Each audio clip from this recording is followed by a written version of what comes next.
Welcome back to our channel cinema Chumma. ఈ రోజు మన రివ్యూ వచ్చేసి సత్య. మూవీ రన్ టైం వచ్చేసి 2 hours 14 minutes ఉంది. స్ట్రీమింగ్ ఇన్ ఆహా. ఈ మూవీ ఆహాలో వస్తుందంటేనే ఒకసారి ఆలోచించాల్సిందే.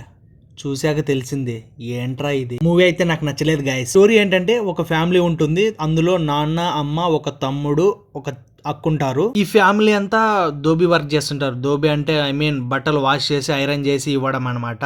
గాంధీ వచ్చేసి తన కొడుకుని ఎలాగైనా ఒక మంచి స్కూల్లో జాయిన్ చేయించి చదివించాలనుకుంటాడు. ఆ స్కూల్ జాయిన్ అవ్వడానికి కొడుకు ఇష్టం ఉండదు. తన తండ్రి వచ్చేసి ఎలాగోలా ఒప్పించి స్కూల్ కి జాయిన్ చేపిస్తారు. అక్కడ వెళ్ళిన తర్వాత తన కొడుకు ఎలా చదివాడు, అక్కడ ఉన్న పిల్లలతో ఎలా ఉన్నాడని మూవీ చూసే తెలుస్తుంది. అసలు ఈ మూవీని మహా అంటే 1 hour లో తీయొచ్చు. అలా కాదని వచ్చిన సీన్స్ మళ్ళీ మళ్ళీ రావడం, స్కూల్ గొడవలు రిపీట్ గా జరుగుతుంటాయి. ఒక పక్క ఫ్యామిలీ కష్టాలు, ఇలా అనవసరమైన పెట్టి లాగి పడేశారనే చెప్పాలి. మనం ఆల్రెడీ ఈ సీన్ చూసింటాం. మళ్ళీ ఇలాంటి సీన్ మళ్ళీ ఇంకోటి వస్తుంది. మళ్ళీ ఇలాంటి సీన్ ఇంకో 2 సీన్ల తర్వాత మళ్ళీ వస్తుంటుంది. ఇలా సీన్స్ రిపీట్ కావడంతో చాలా బోర్ అనిపించింది మూవీ నాకైతే. మూవీ మొత్తం బాగుండదు అంటే కొన్ని సీన్స్ బాగుంటాయి. మళ్ళీ అలాంటి సీన్స్ మళ్ళీ రిపీట్ చేస్తా ఉంటే అక్కడే మనకి బోర్ అనిపిస్తా ఉంటుంది మూవీ. మ్యూజిక్ అండ్ సాంగ్స్ గురించి చెప్పాలంటే చాలా స్లోగా ఉంది. నాకైతే ఏం నచ్చలేదు. ఫస్ట్ లో ఒక సాంగ్ అయితే పర్లేదు అనిపించింది. లాస్ట్ లో ఒక బీజిఎం వస్తుంది, చాలా ఇరిటేటింగ్ గా అనిపించింది. ఇంకా ఈ మూవీలో పర్ఫార్మెన్స్ గురించి వస్తే, ఫాదర్ గా యాక్ట్ చేసిన అతను అయితే చాలా బాగా యాక్ట్ చేశాడు. అండ్ సన్ కూడా ఓకే